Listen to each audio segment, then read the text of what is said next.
வணக்கம். இன்னைக்கு நான் பால் சுறா வர செய்ய போறேன். இதை எப்படி செய்யறதுன்னு பார்க்கலாம். இது சுறா சுறா மீன் நல்லா கழுவி உப்பும் மஞ்சள் தூளும் போட்டு கழுவி வச்சிருக்கிறேன். இதுக்கு எப்படி செய்யறேன்னு வாங்கலாம். இதுக்கு கொஞ்சம் மஞ்சள் தூள் போட்டு முதல்ல அவிய வைக்கலாம். மஞ்சள் தூள்,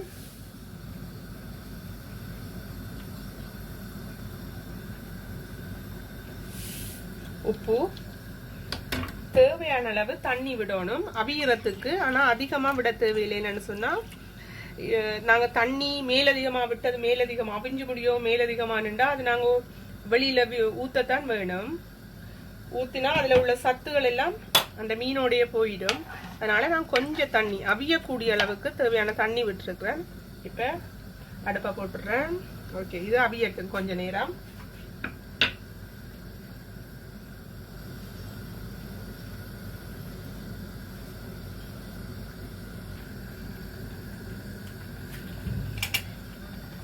மஞ்சள் தூள் போட்டுட்டு இது கொஞ்சம் மூடி விடுவோம். அப்ப சீக்கிரமா அவிஞ்சிடும். இப்ப சுறா மீன் செய்யறதுக்கு தேவையான பொருட்களை பார்க்கலாம். உள்ளி நல்லா குறுநலா வெட்டி வச்சிருக்கிறேன். செத்த மிளகாய் தாளிக்கிறதுக்கு, வெங்காயம் வெட்டி வச்சிருக்கிறேன், மஞ்சள் தூள், இது சிவப்பு மிளகாய் தூள், யாழ்ப்பாணத்து முறையில் தயாரிக்கப்பட்ட மிளகாத்தூள். இதில் அடிச்சு வச்சிருக்கிறேன் மிளகும் சின்ன சீரகமும். அடுத்தது உப்பும் தேவை வரைக்கும். ஓகே, இப்போ மீன் அவியை மட்டும் வெயிட் பண்ணலாம். மற்றது முக்கியமான பொருள் தேங்காய்ப்பூ, திருவின தேங்காய்ப்பூ கொஞ்சம் எடுத்து வச்சிருக்கிறேன்.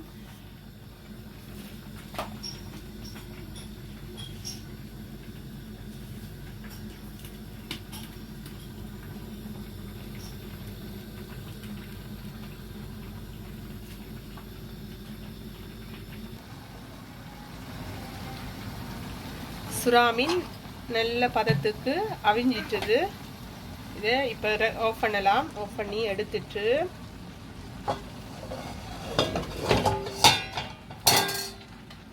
மீனை வேறையா எடுப்போம்.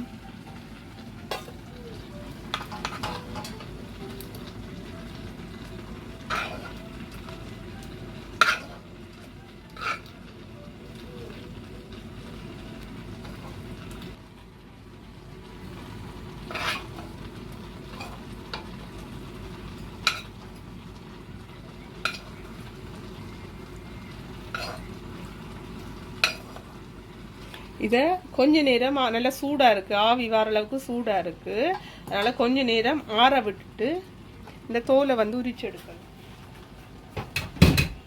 கொஞ்சம் ஆறிட்டுது. இது இந்த தோலுகளை இப்படி மெதுவாகவே கலரும். அப்படியே தோலுகளை உரிப்பம்.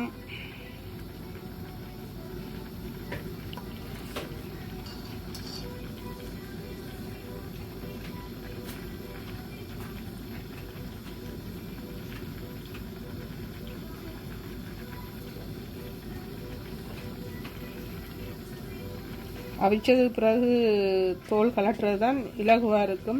அவிக்க முதல் சுறாமீன் தோலை வெட்டித்தான் எடுக்கணும், உரிக்க இயலாது. ஆனால் இது சரியான ஈஸியாக இருக்குது. சரி, இது நான் எல்லாத்தையும் தோல் உரிச்சிட்டேன். இந்த நடுவில் பெரிய முள் இருக்கு, அது வரைக்கும் தேவையில்லை. அதனால அதுகளை நான் எடுக்கிறேன். நடுவில் இருக்கிற பெரிய நடு முள். மற்றபடி சுறாமீன்ல முள் இல்லை. சைட்ல உள்ளதெல்லாம் தசை மட்டும்தான் இருக்கும். நடுவில் ஒரு முள் இருக்கும், அதை எடுத்துருவோம்.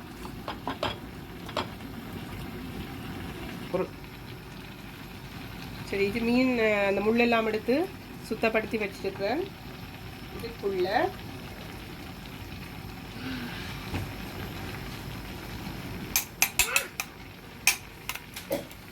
அரைச்சி வச்ச மிளகு சீரகத்தூள்,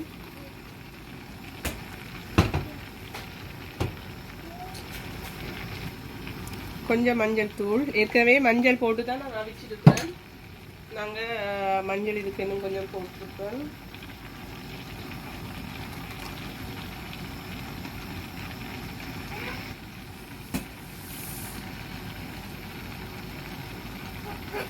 உப்பு தேவையான அளவு எடுத்து போட்டுருக்கேன்.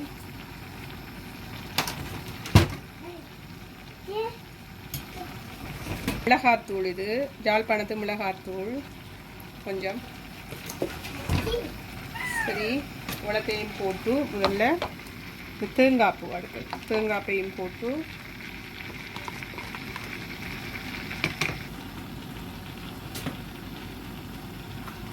இதை நான் கையாலேயே நல்லா மசிச்சா தான் நல்ல மீனுன்னு சொன்னால், கரண்டியால் செய்கிறது அவ்வளவு மசாலாக்கள் வந்து மிக்ஸ் பண்ணுறது செய்யலாம். விரும்பினா கரண்டியால் செய்யலாம். நான் கையால் செய்தால் தான் அந்த கை மசாலாக்கள் எல்லாம் சேரும். அந்த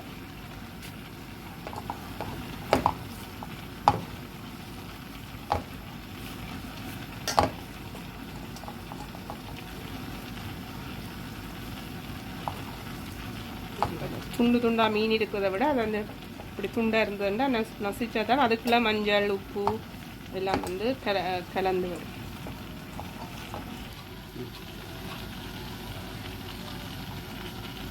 இதையும் இப்படியே போட்டு அதுக்குள்ளே கலக்கணும். இதுக்குள்ளே நல்லா உள்ளி, மிளகு, சீரகம், மஞ்சள் தூள் எல்லாம் கலந்துருக்கிறதால இந்த காலத்தில் இந்த கிருமி தொற்றுகள் இதுகளுக்கு நல்ல எதிர்ப்பு சக்தியாக இருக்கும். நான் கூட இப்போ லீவில் வீட்டில் இருக்கிறதால செய்கிற சாப்பாட்டை பொழுதுபோக்காக வீடியோ விட்டு எடுத்து போட்டால் என்னென்னு நினச்சி தான் செய்து கொண்டிருக்கேன்.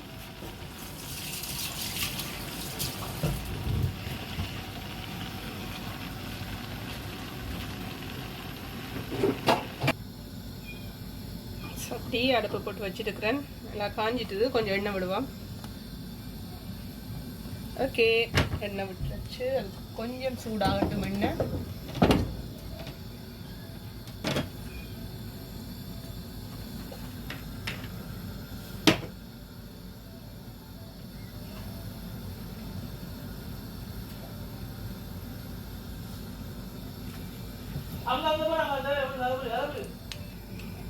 எண்ணெய் நல்லா சூடாயிட்டுது. கொஞ்சம் கடுகு வடிக்க போகுது.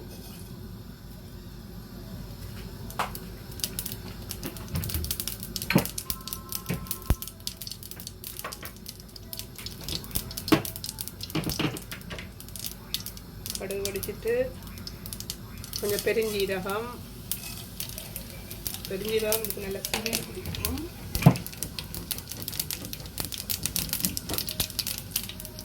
வெங்காயம்,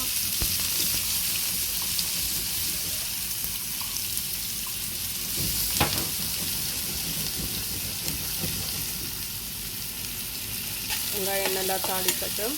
அதுக்குள்ள மிளகாய், காய்ஞ்ச மிளகாய் சும்மா உடைச்சி போடலாம். அதுக்கெல்லாம் கத்தி தேவையில்லை. 2 3 இப்படி போட்டுவிட சரி. நான் கழுவி எடுத்து வச்சுருப்பேன் முதலே.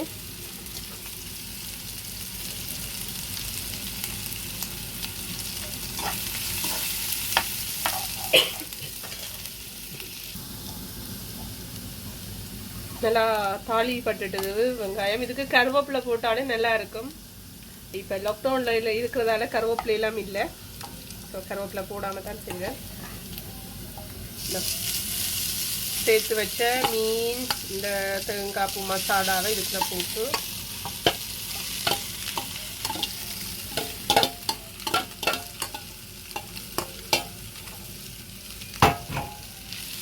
தாளித்த வெங்காயத்துக்கு அப்படியே போட்டு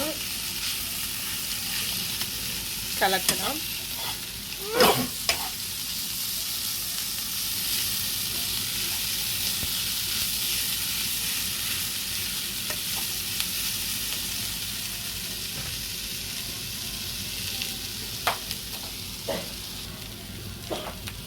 இது வந்து அடுப்பை நல்லா கொஞ்சம் குறைச்சி விட வேணும். அப்போ தான் அடியில் அடி பிடிக்காது.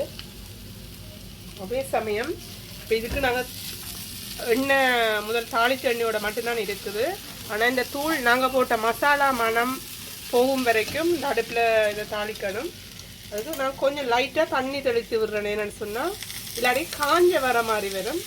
கொஞ்சம் அந்த தூள் மணம் பூ மட்டும் இது அவிகிறதுக்கு கொஞ்சம் லைட்டாக சும்மா ஒரு ஸ்பூன் தண்ணி சேர்த்து விட்டுட்டு இப்படியே சமப்படுத்தி விட்டுட்டு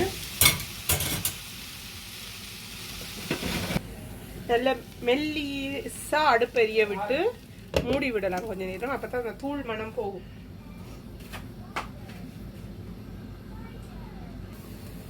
இப்ப பார்க்கலாம் எப்படி இருக்குண்டு.